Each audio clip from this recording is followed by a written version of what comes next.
Welcome everybody to this Marble Elephant track breakdown tutorial. I am Tina. I'm Baptiste. And together we make the dynamic duo Marble Elephant. And in case you were wondering, yes, we are also in a romantic partnership and we also make music together. So let's go. Yay! So basically we love liquid drum and bass, we love harder stuff and more minimal stuff as well, and we also make dubstep and future garage and who knows what else. So let's get into the track. So this track is called Whispers, and it is a track that came out on our EP very recently. And this EP is with Celsius Records, and yeah, you can get it on Bandcamp, Beatport, anywhere else you want, anywhere you like. So yeah, we're just gonna show you the track now. It's quite a nice track, 5 minute.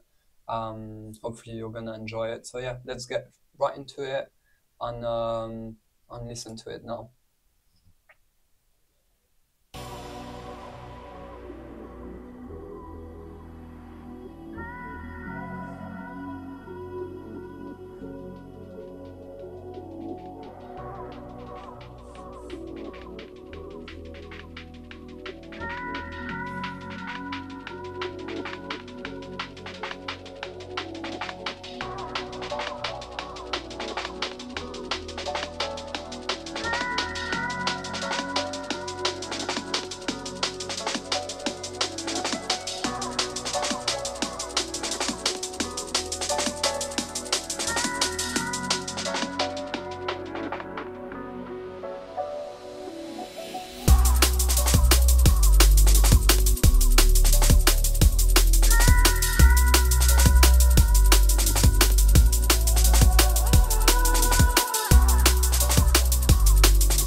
Alright, so that's the full track. Hope you liked it, guys. So I'm just gonna show you now how I first started the idea. So if we get into the main melodic, I think I found a sample on Splice. This one. Oh wait. So it's this sample. You get the piano here on its own. And then like a reversed piano as well. I feel like it could also be like the same one but reversed, but I think it's a different one. No, actually it is the same one. So it's not the same one. I just reversed it. Yeah, it is. Or maybe not.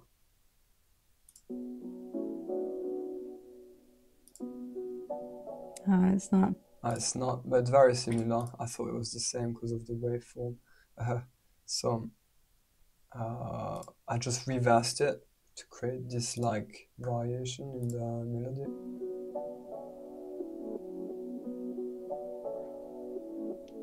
It's very nice. On what I did as well to create variation. So basically, if you hear the intro, it kind of builds up.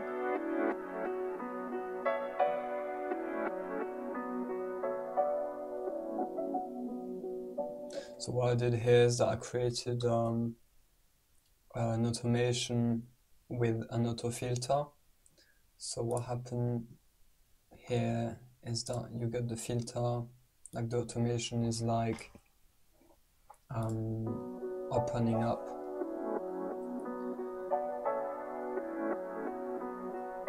And then it's closing again here.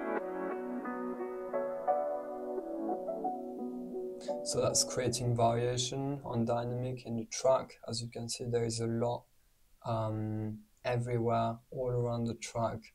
So then it's always different. And yeah, so when you hear it in context, it sounds like something is being pushed, like a bit like a dynamic. I don't know.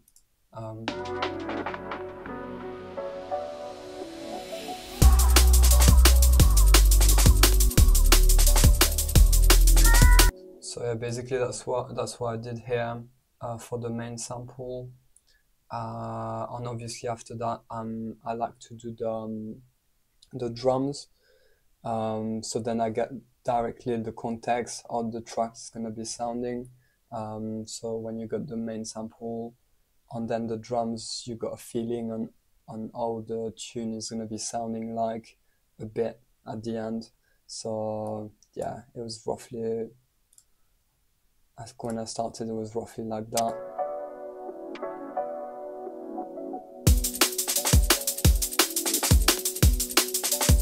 So here what I had to do is find a sample. So I like to use a drum loop at first. I think it's something from Human Nature. I think it might be from a pack, or could also be from the Paul and Bryson pack.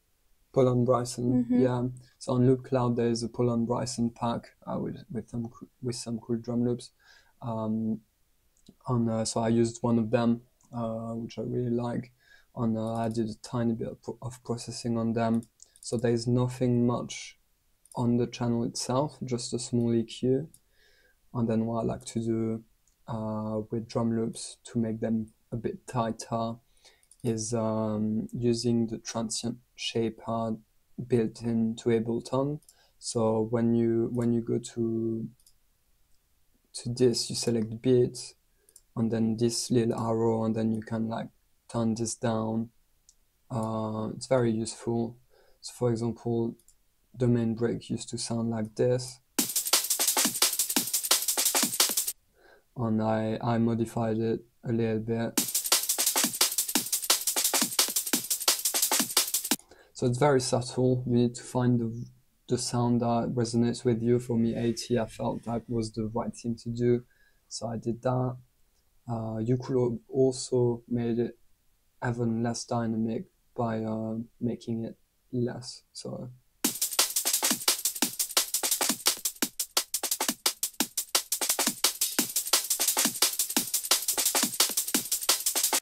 So I wanted to use a bit of that to clean up this drum break, and then very simple, I added a snare on a kick from potentially a pack. As you can see, it's Monty. We subscribe to the Patreon from Monty, and we like his sample. So what we've done is that we just drag and drop a kick that followed the break, and also a snare, same from Monty as well. They're just the best sample. The quality is amazing. So.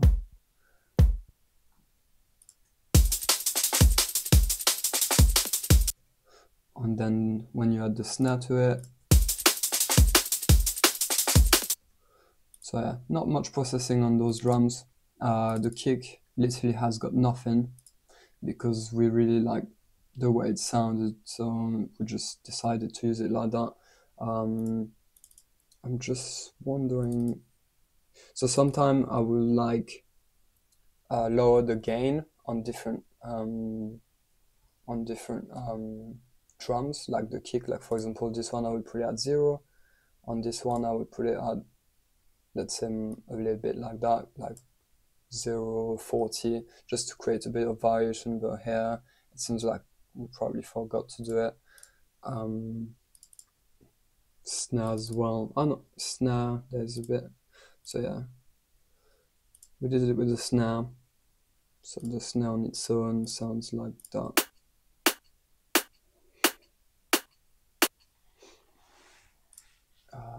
Yeah, so we, as you can see here, it's a bit lower on each one, so then it's always a bit different. I don't know why I didn't do it with the kick, but I guess that was what I wanted to achieve with the kick. I think we pitched down the snares as well. Yeah, so I think for me, I really love having the drums in key. So I really like to listen to what is there and make sure that they sound in key with each other. And to do that, I just use my ear really, and I'll listen to the break and potentially also the whole track, and then just adjust. So here we can see there's +3 here, so we can adjust the pitch here. And then on this one, it was +2. So yeah, that's it really for that. Yeah, so snare, kick on drum break, very simple. Usually we go a bit more mental with that and get like 3 different kick layers, but this track really didn't need much. We felt like the drums were sounding very good the way it was, like this.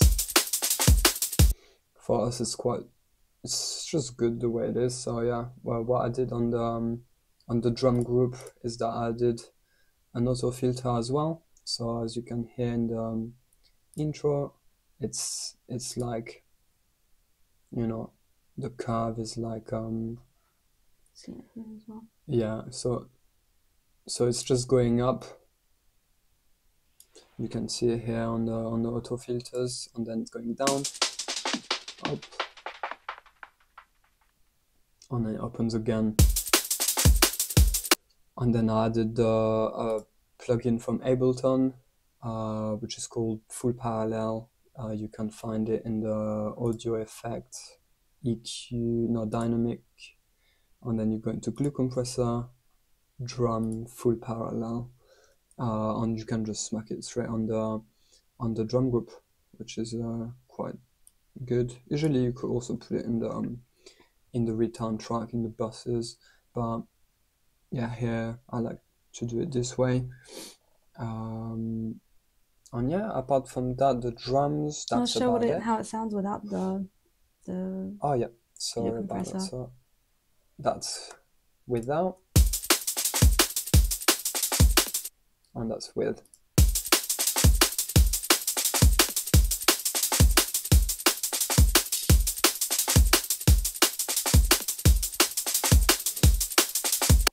So it's adding just a little bit of extra pump, a bit more presence in the drums. A bit more dynamics. Yeah, exactly. And yeah, in this bar, there's a shaker coming in. from Monty again. Not processing at all on this one. Because sounded great. Again. Yeah, and that's just for extra variation in the drums as well, really. So in the first drop, there's more of a progression from here to there. So when we listen to it like this, and then the shakers come in, kind of gives it that uplifting feeling. Yeah, definitely. On us, yeah, we definitely checked as well. You know, you can always put sorry, where is that? You can put a Pro Q3, see how it looks. Here, you know, I would have put like sometimes you can see some frequencies in the lower end. Yeah. But in this case there wasn't any, so it wasn't really necessary to put the EQ on that one. Exactly. So yeah, you can see it's not doing anything. Maybe a little bit, but it's not really necessary. So that's what we did for the drums. Yeah. Yeah. Usually I also go with reverb on the drums. Put them in a bass, and then I turn the bass up a little bit here. So just to create a bit of ambience, but seems like I haven't done it here either. So yeah, it's we've been quite lazy with this tune. No, just minimal. I guess need minimal. as much. Yeah, sometimes don't always need to be fancy. Yeah, exactly. So yeah, that's the drums. For the bass now. So let's hear the bass on its own.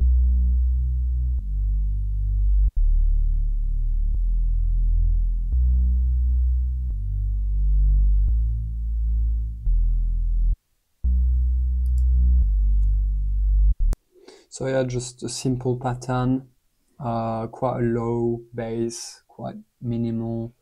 That's from Serum. So it's basically a preset that I've used, that I have saved from DNB Academy. It's a preset that I really liked from the tutorial, Hybrid Minds. It's a very nice bass. I use it in nearly all my music because it sounds so deep and amazing. So yeah, just follow the tutorial. You can probably find it on the DNB Academy channel. On YouTube? On YouTube, yeah, YouTube. Exactly. They will explain you everything about why this is split up so the sub. So the two channels are split up here to have more control over the sub frequencies on the high frequencies of the bass. So nothing too crazy here. In context with the drums, sounds like this.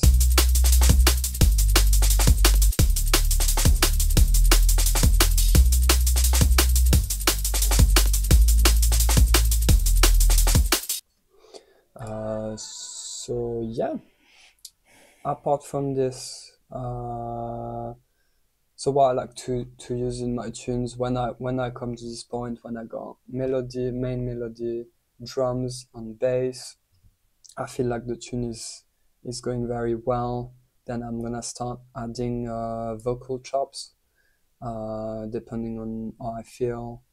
For example, this vocal here, I felt like was fitting very well.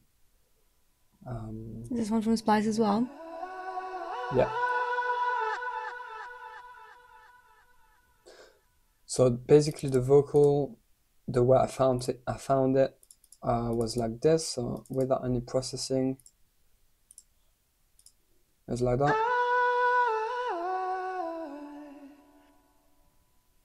So quite different. And then I felt like, you know what, gonna reverse it.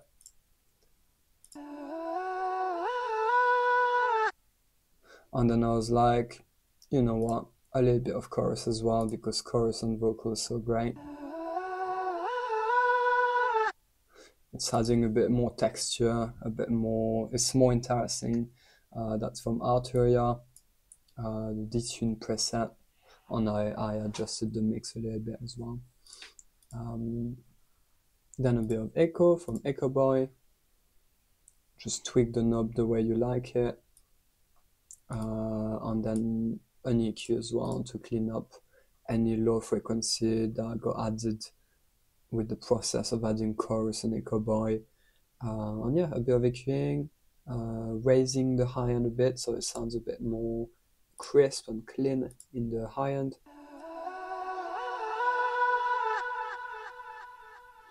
Yeah, I love that.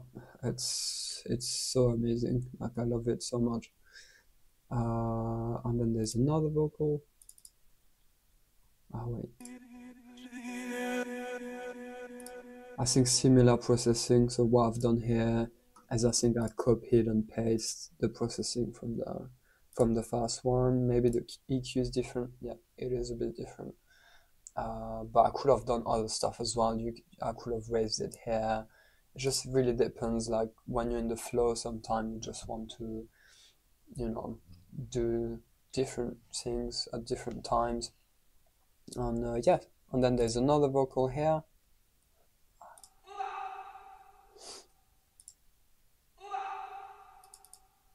So I just wanted to create more vocal presence in the track. So I think like those little... Can we hear the full track with that? Because I never really noticed this one. Ah, yeah. So, the full track? Yeah.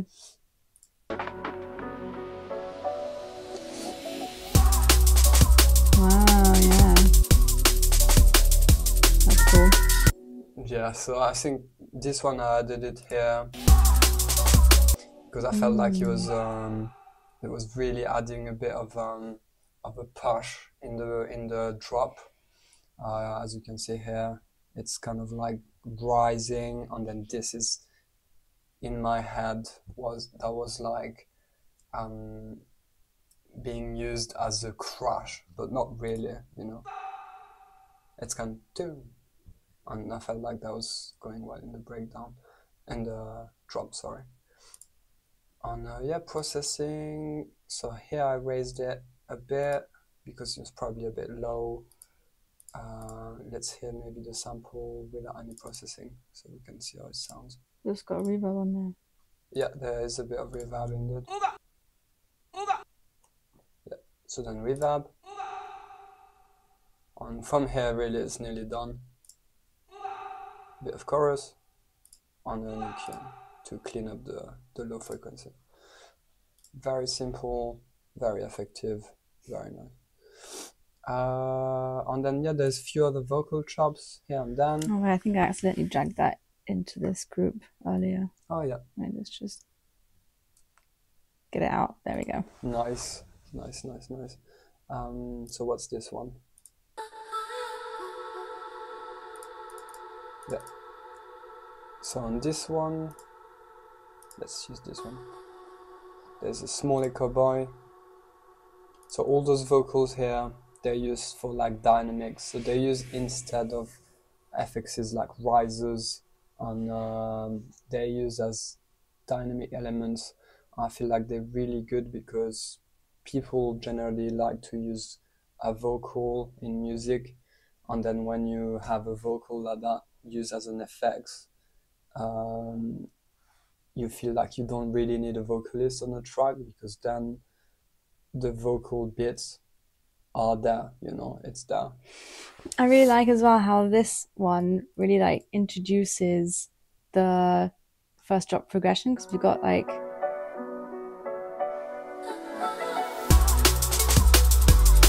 and it kind of like adds something before it goes back into the drop. Yeah.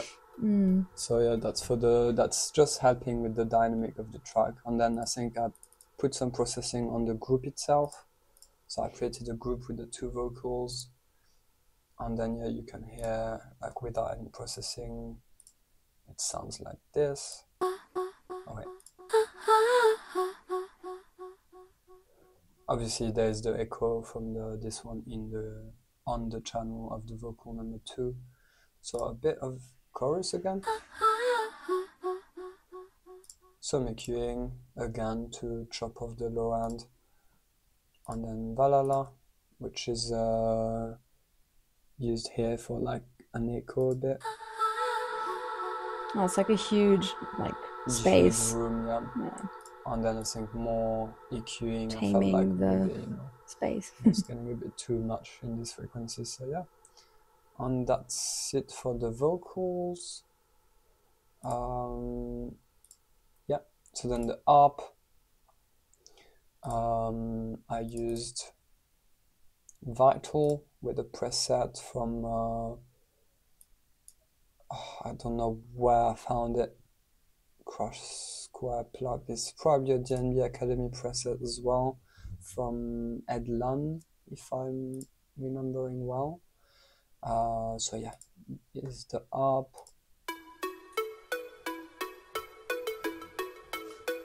So I just played with the piano and I decided to create some sort of progression that was interesting. I used the scale button to be in the scale of B minor, so you can select the scale like this. Very simple stuff.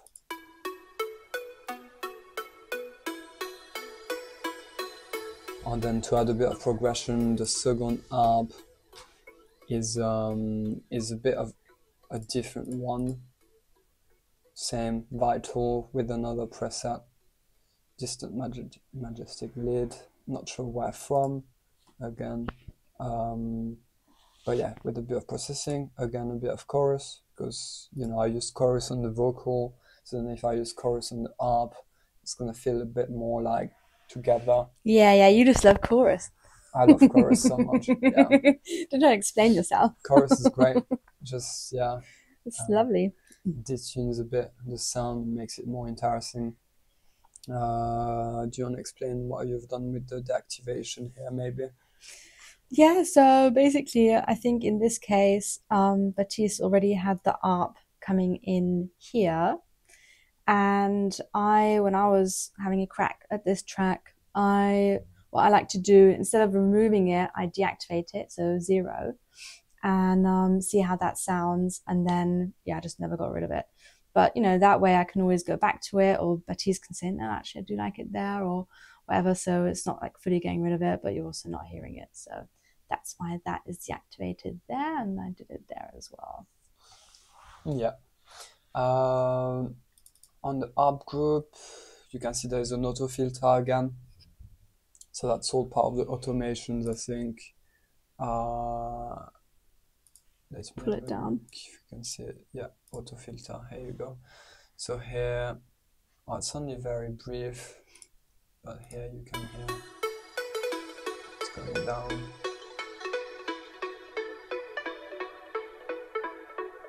Yeah, it's the outro of the track as well, yeah. Exactly, that's to go to the outro. So it's coming down. Exactly, so all of this is all the automations that you can see, they're mainly used to help the dynamic of the track. It's much better to have a lot of automation and a lot of movement. That's because, if you see music as a wave, the frequency and the wave, then you need to have that also on a smaller scale behind, hidden in the automation. So here we got a lot of automations, we got some on the main melody, we got some on the drums, it's all part of creating a good dynamic in the track. And it really helps to keep the track more interesting, but still not overdoing it with lots of new different elements. So if, for example, you really love your melodics and you want to also have space for other melodies coming through, you can still keep your original melodics and have them filtered. And then that can make space as well in the mix for the other melodics. And then you don't have to keep adding new things to make variation and to keep it interesting. You can also just keep it interesting by having the variation in the filtering, for example, or any automation that you do. It can be saturation or all sorts of different things. Yeah, definitely. So I will highly recommend using a lot of automations as much as you can, really. They really help with the dynamics. And yeah, so that's about it for the ARP. I think we did some modulation as well on the ARP group. Yeah. Yeah, so here, for example, we added Replica XT is so much fun.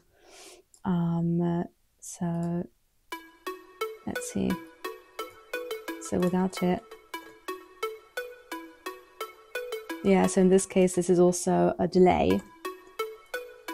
And then it also creates more movement in the ARP. And then, oh yeah, and then we also put the Abbey Road J37. Do you want to explain this one a bit?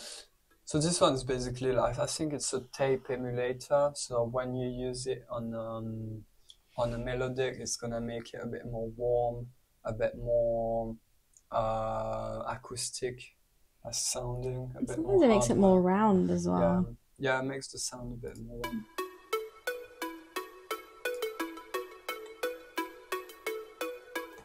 Yeah, it just polishes the sound to an extent that it's very subtle, so you can't really hear it like a lot.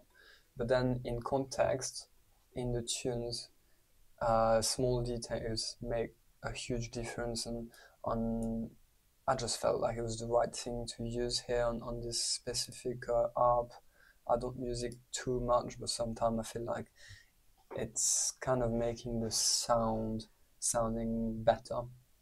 So I use this like that, and then there's an ARP 3. I think you did that. Yeah. Do you want to explain? I think it was just to add something to the breakdown to make it a little more interesting.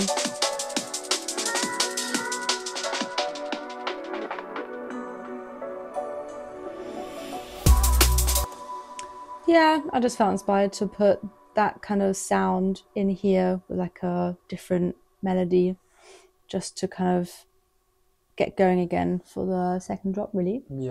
Yeah.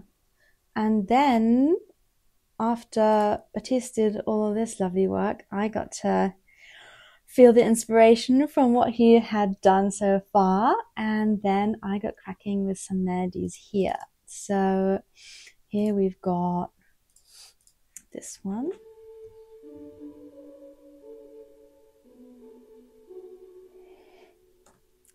Yeah, so I started with this lovely instrument. It's one of the instruments from Native Instruments, and you know, you just kind of play around looking at the right preset that sounds good. And this one is free, actually. Really? Yeah. Oh, that's so cool. I love it. It's such a nice one. And then I wasn't satisfied with only this because it wasn't coming through so well. If you hear it without, I mean, hear it in the breakdown, but so you can't really hear it so well. So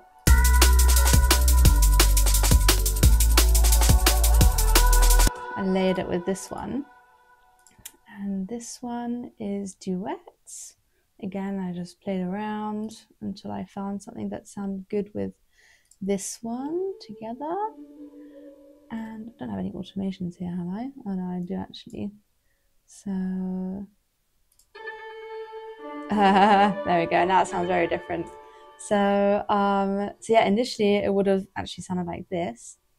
And then to soften things down in the breakdown, we put an automation on the auto filter to filter it down a bit.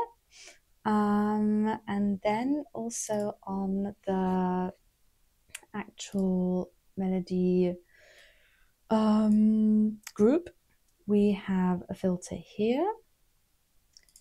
Then we also have Saturn, which is a saturation. So let's have a look. So about that. Yeah, just kind of brightens it up. And here I also really went in on the high end, because you can kind of also on the tone see which band you want to put the emphasis on. So here I really wanted to put the emphasis on the high end, so it really was a bit brighter and stood out more in the track. And then we have my favorite again, Replica. So what did I do for this one? Can't really remember. So without. Okay, it sounded like that without. yeah, I felt it just went better with the track. It kind of smoothed it a bit, and yeah, I just really like this preset. So again, I just would have gone through the presets on that one. And then again, I also love chorus, so I added a chorus. And then at the end, another EQ, just because, you know, once you've put all the effects on there, sometimes there's some other frequencies that you might want to remove or tame. So an EQ at the end of the chain can help with that.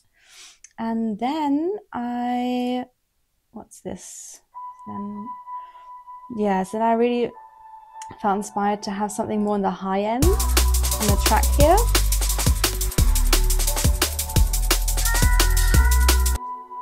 And I found this lovely sound. This again, Native Instruments. I really love this tool. Arc is so beautiful. And yeah, I just went through the presets until I found one that I liked. And then I kept it quite simple here. I put an EQ on it. So, you know, without the EQ, it's like that. And then for me in the mix, you know, it's nice to keep the low end for the bass. So that's one of the reasons why I would have EQ'd it like that. And then, yeah, again, maybe we can hear a bit better on this one, what this does.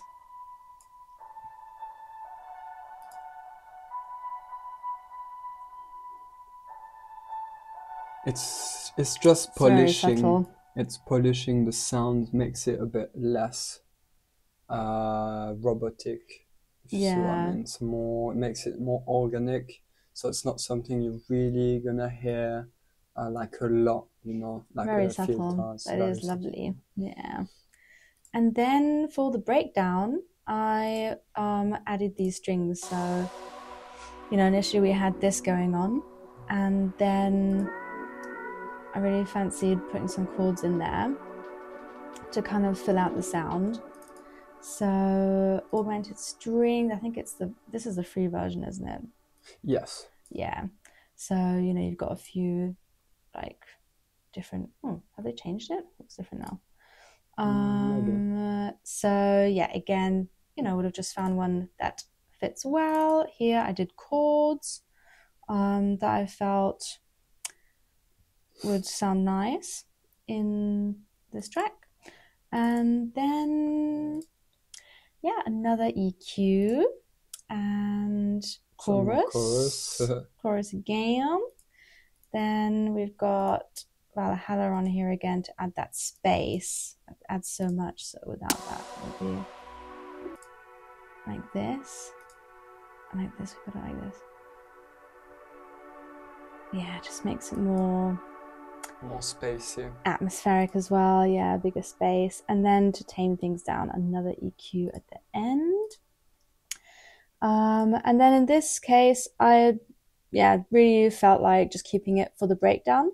These didn't feel necessary to kind of add this sound again at a later stage. And then what have we got here?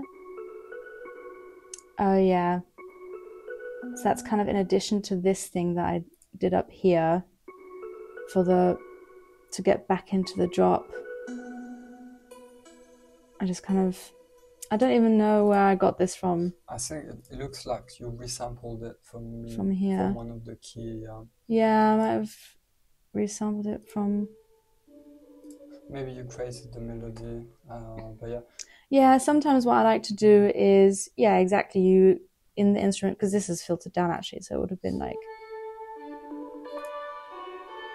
yeah, maybe one of these, not sure.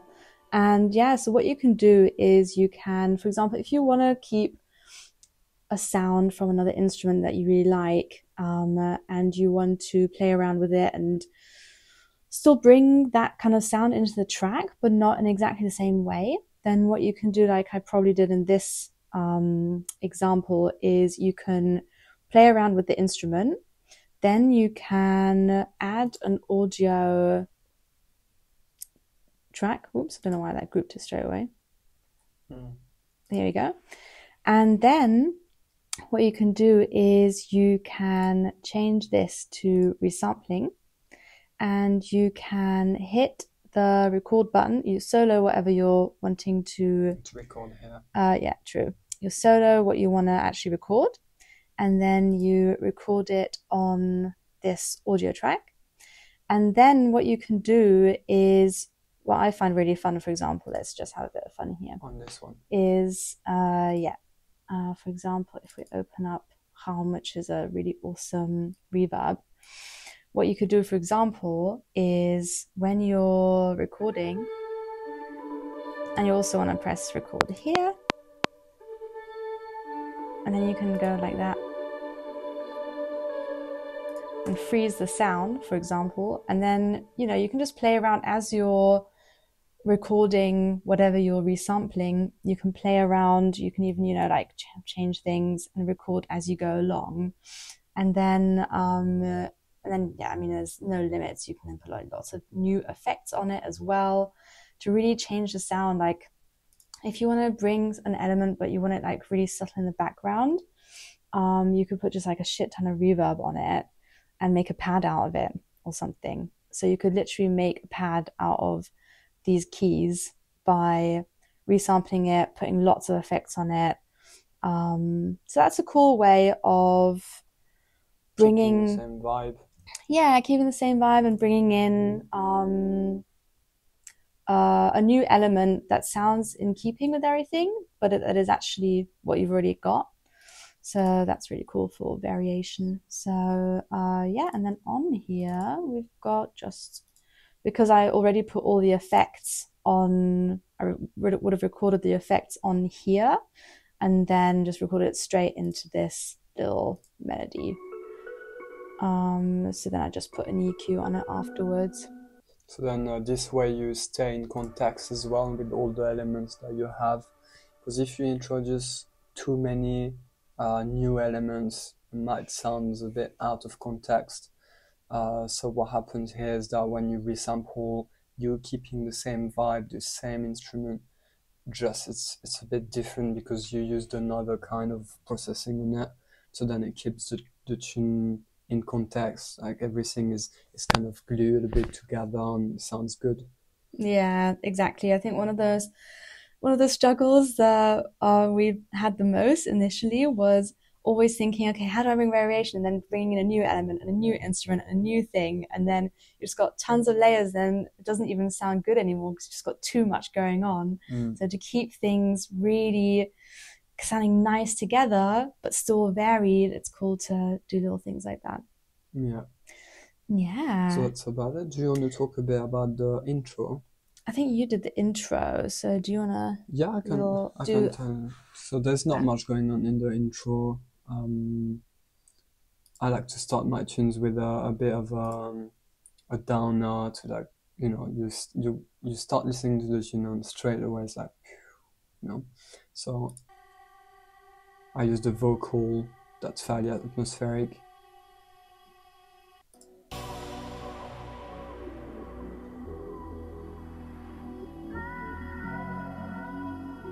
So then you go straight in the vibe that I want to create along this track. So still, you know, this vocal is also in the breakdown, and it's the end of it. So then you keep the same vibe along this track. Then I think I found another sample on Splice that I probably modified a bit, or not much. I guess I added filter to cut completely.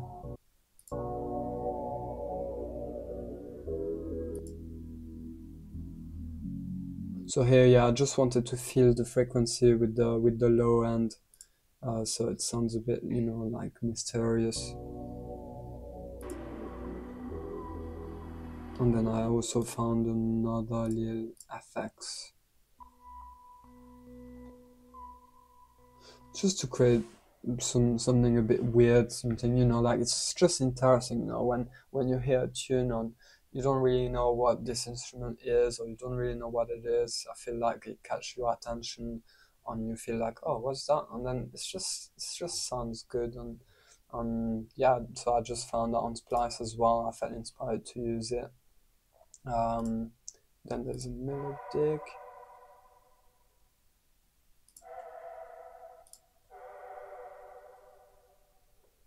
could literally make a tune out of that. I'm using it as a main sample. That's beautiful. Yeah, that's really yeah, just to create a bit of you know, because the intro I do feel like it needs to be quite unique and catchy enough so the listener is gonna want to listen to what the track has to offer. But you don't have to use all the elements from the intro along in your track, you know. So I used it once here and I reversed it to create, you know, this dynamic. We can barely hear it. But yeah, so I didn't use much of this in the track. This was literally the only time. So yeah, it's, yeah, with the intro I feel like you can get creative, and if you want to use whatever you want, you can, as long as it's not too out of context. But usually it's okay. And yeah, then with the risers, they're all here to create dynamic. So on that I love to use Round, which is a reverb plugin. Then I use it with another one, so a different one. And the third one really done now. Yeah, I have a third one.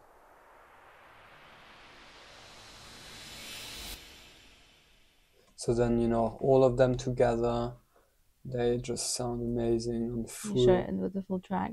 In the full track, it sounds like that.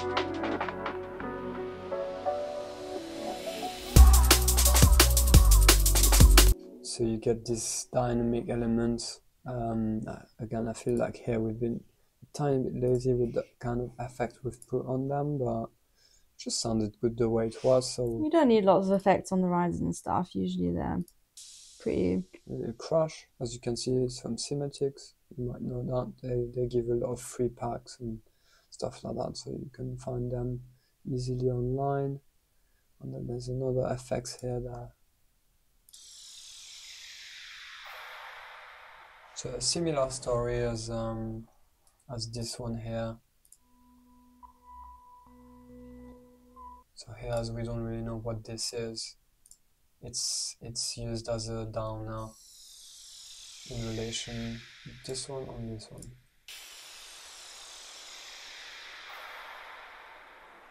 Creates movement, just literally there to create movement in the track, because without all of those small effects, the track will sound much less dynamic and less interesting. Less wavy as well. That also helps create the waves. Exactly. So on top of all the, you know, like we were showing earlier, all of those automations, you can obviously add all of that. And in the automations, it's just gonna help because the main sample will go down, and then you will have a riser going up. So it's kind of gonna compensate the loss of sound with another sound. So it's just all gonna work very well together. Exactly. I think the breakdown is probably the most interesting example for that, because obviously, you know, you've got everything going on in the track.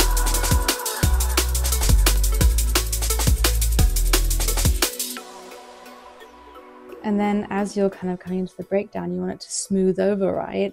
So if you didn't have any of these elements, then it would probably sound a bit sudden.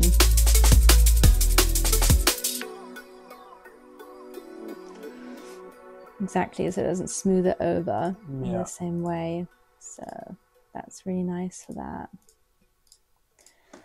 And yeah, and then also for the arrangement of the melodics, I think that's just something that kind of, for me anyway, comes up intuitively. So Baptiste, for example, he had this amazing kind of vibe going with the pianos and things. And then obviously he also made this up as like a progression in the first drop. And as we can see here, you know, I removed it from the first half of the first drop. And then I think what would have happened here is I would have thought, okay, what other melodic element can we have for the second drop to keep it varied? And so then, you know, found this one.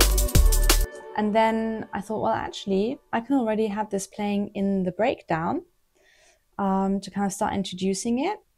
And then I think what would have happened is I would have played around and seen, okay, so where can this go in the track? I also made this at some point. So maybe I thought, okay, this is nice here, but I still want to have some more variation in the beginning of the first drop. And as I said, I really wanted something in the higher end. So then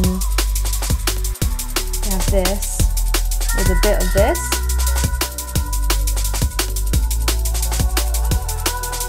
So what this is doing is actually doing a call and response. So what I did here is I have this kind of one. I mean, they're kind of playing at the same time, but this is then coming in with it. And then it's on its own again, but with a different melody.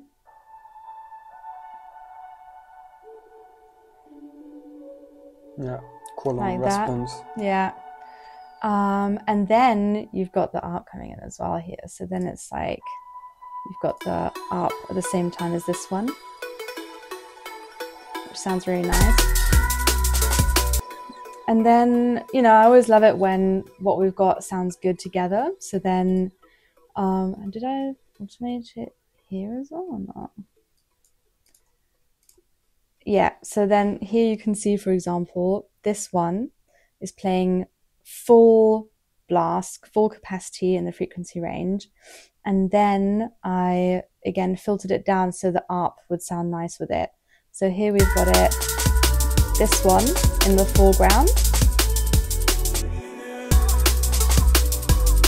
And it's still playing while we've got the ARP coming back as well, because they sound so nice together. So that's where it gets really interesting, like weaving in and out of all the melodics. And then here we've also, again, got this reverse piano that we've got for most of the track. And what often happens as well in the arrangement is, you know, you kind of start with everything, you start putting some automations in, you add more melodic elements like down here. And then at some point you might be like, well, actually, I can just get rid of it here, you know, to add more variation or get rid of it here. So then it's good to kind of come back to making things more minimal again and to really think, okay, do I actually need everything at once here, or can I get rid of something that has been here this whole time to make space for a new element or just for that element to come through better? So that's something that's really cool for the arrangement as well. And yeah, and then we do the final mix down. So once we're happy with the arrangement, with the variation, with the automations, with all the effects, we've already shown you a lot of what the mixing would be. So EQing is like the main part of the mixing. So all these EQs that we've got everywhere, they are so pivotal and important. This one's actually a filter, automated filter for the mix. So this is actually a really good example for the mix in terms of what an EQ can do, because here, for example, we've got this vocal and this frequency. So if we turn it off, it's like a lot harsher there. And then, you know, doing these dips can remove any harshness or anything that's maybe peaking with another element. So it's good to kind of not only solo things and hear how does it sound right now and how do I need to filter it. It's also really important to hear it in the context of the whole track and to really consider what's going on in the frequency range here and listen in to what there is and what can be reduced for other things to come through. So that's really important in the mixing process. And then, yeah, it's just good to kind of have a little look, make sure that the things that want to come through are coming through. So in the lower frequencies, obviously the bass and the kick are the most important. So they want to be taking up the majority of the frequency range there. And then there are also many different ways of creating more space for other elements like sidechaining and things, but we didn't do that in this track. But then also another way to create more space is to actually do the panning. So for example, on these keys, I pan them to the left. So you can see 5L, so you can do that by dragging it down. And then, for example, on the melody, I panned that even more to the left. So I wanted these melodics to be coming in more on the left-hand side to create more space. And then for the up, I panned it a little to the right. And I think everything else is pretty central. It's good. The shakers on the right as well. It's good to keep the snare and the kick and the bass central because obviously they're mostly kind of mono. And then, yeah, I think that's it for the panning. But that creates a lot of space when you do the panning as well.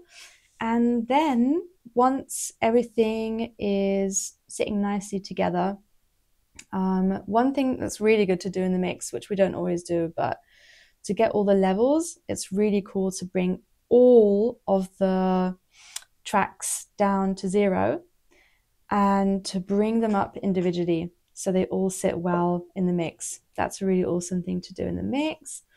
And then on here, on the master, we have span, so we can have a look at the frequency range and see where we're at in the decibels. Then what we really love doing as well, before we send this off to have it mastered, you know, when you check the final mix down, it's really great to check it in mono to see how it sounds in mono, because that way you can see if there's any phasing happening. It's really important to hear it in mono, because then you won't be able to hear that part of the melodic or that part of the sound. So when you listen to it in mono,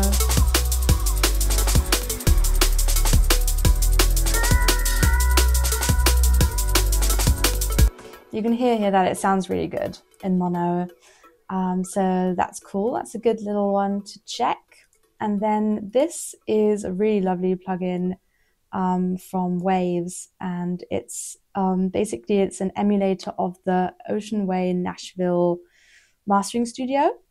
And this is really awesome just to get another perspective on the mix, because right now we don't have a good setup for speakers in our studio.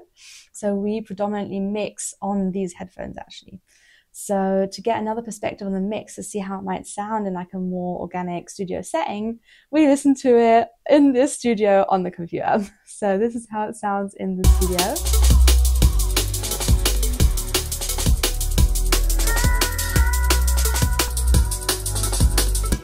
I love that. Turn the head as well. Yeah, you can even turn the head to...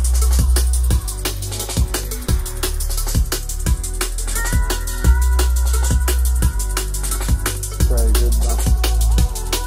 So this is just awesome for getting another perspective on the mix, seeing how it sounds. I always love how the so you got different presets as well, but we do like this one as well. Yeah, I think you can even have a headphone as well, or have EQ or something. Yeah, there's probably some stuff to do there as well. So that's really lovely for getting a fresh perspective on the mix as well. And sometimes I love listening to the mono and there just to see how that sounds. If it sounds good like that, I'm like, yeah, this is awesome. And then what's also good, obviously when you send it to a label, sometimes you might want to have a mini master on there, or at least like a limiter, just so, you know, it's not sounding so quiet, because you'll probably have it at -6. Mixed down at -6, so then, you know, just you shouldn't play it, it's gonna get loud. It'll be too loud. Yeah, I can like turn it down a bit. So I guess that defeats the point. But yeah, so basically you can just see how it sounds with a limiter. And also, it's also good for checking your mixes as well. Sometimes just put a limiter on there and to see if anything is too extreme, then you can kind of tame it down. So a limiter can be good for that as well. And then yeah, I've got a compressor there. Just a small compressor. Yeah. Nothing crazy. Yeah. And yeah, apart from that, for the mix down, is there anything that I missed? No, I think that was about it. Yeah. I think that's the most important things. Obviously, you know, the levels, the EQing, the making space for elements by maybe removing them or putting an automation on them, filtering them down, and then the yeah, I think that's it. Oh yeah, the panning as well. So those are like the most important things really for the final mix down as well. They're quite simple tunes. Usually we go much more in details, but this one we didn't feel like doing too much to it because all the elements worked so well together that we were like, yeah, we just cracked this tune in like a few days, I think. I don't know, but it didn't feel like loads of sessions. Just such a good vibe. Because also with music, you need to understand when it's a good time to finish it. Because you could just go on forever, like tweaking the frequencies, adding more EQs, adding more effects all the time. So it's good to keep it simple. You know, if it sounds good, it sounds good. You know, like there's no way that's gonna sound better than already good. You know what I'm saying? So it's just going to be different, not necessarily better. By that point, just changing it over and over again for it to always be different. So, yeah, that's it. Yeah. So, yeah, I think that's pretty much it for our tutorial of this track breakdown. So we hope that you got something out of it. We hope that there were some little nuggets in there for you to use for your own production. And and if you like this track, you know, feel free to listen to it on Spotify or download it or whatever you might want to do. And if you want to hear more of our stuff, you're very welcome to follow us on Instagram as well, and to get connected with us. We always love to hear from people as well. And thank you so much for listening to us, and thank you so much for staying until the end as well. Hope you enjoyed it, and it was a pleasure. Yeah, and happy producing. Bye guys. Bye.